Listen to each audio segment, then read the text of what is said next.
I know, and I need to be reminded over and over and over. I need to sing the gospel. I need to read the gospel. I need to think about it. I need to talk about it. I need to realize what it means for me. This is good news of great joy that is for all the people. And when you have good news, you naturally share it. Amen? So come and see and go and tell our typical responses to Christmas, or they should be. But there's one other response we occasionally have on Christmas morning. That often happens to the gospel with us. So there's some people who, whenever you get a gift and you don't like it, now what do most people do? I think most people, some people, like my wife, I'll call her out, and my son is worse because he has no filter. But some people will actually tell you, this isn't my favorite. Or I do not do that. Like if there's a gift I don't like, I'm like, I love it. It's my favorite thing in the world. Like, I don't go that far. But whenever you get a gift you don't like, and they're watching you, like they picked it out for you, and they're like, what do? Maybe a little grin, right? Like, but what really happens when you open something you don't love?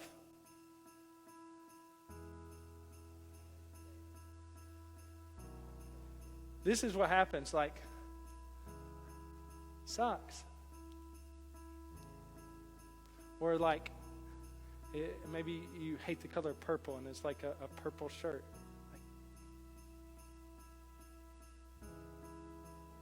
Maybe you go on. But what is my response? What was my response right there that I just demonstrated? Silence. You get something you don't care for, what's your response? I mean, you might give a little half-hearted, thank you, Aunt Jill. Maybe. You might give a little grin. But what's our response? It's silence. When you get a gift you don't cherish, a gift you don't like, a gift that's not important to you, a gift you didn't want, our response is silence. I want you to think about your response. Listen. I want you to think about your response to Jesus, to the gospel, to God being made low, to the creator of the cosmos, the one who would see the sinful world he made and drown every single person, except for a few, in a flood, who would look at a sinful city and burn it to the ground. This same God hasn't done that for you and me. But he entered into humanity, born as the most helpless thing you can possibly be.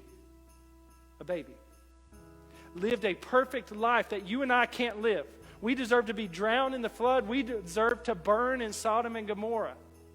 But he came, lived a perfect life we can't, and suffered. Not just died, not just lived a good life and died of old age. No, like he was mocked, he was beaten, he was made fun of, he was lied about, he was tortured, he was bloody to the point of almost dying. He was stripped naked and hung, nailed to a cross, hanging naked in front of people. God!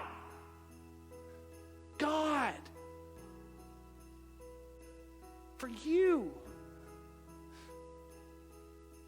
For me. He died. But then he rose from the dead. Like if your dog was dead and it rose from the dead, like Rover's alive. Johnny, Rover's alive. Hey neighbor, I don't know you. Johnny's alive. My dog was dead. He's alive. Let alone a person. Can you imagine?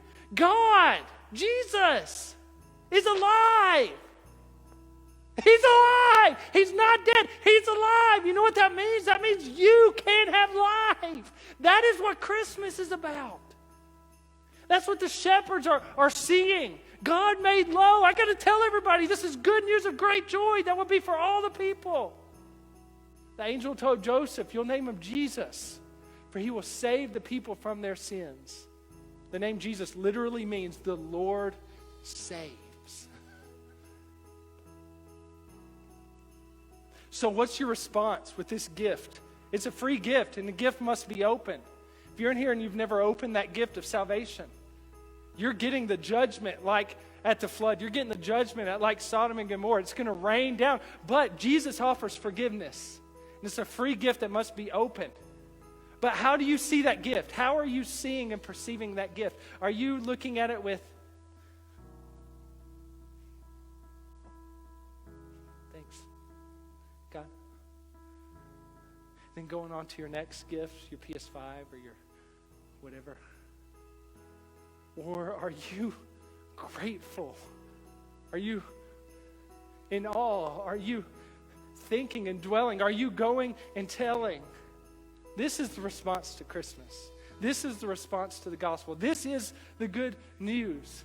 It is for us good news of great joy that will be for all people. We must come and see for ourselves, and we must go and tell everybody and anybody who will listen and who won't listen. It don't matter.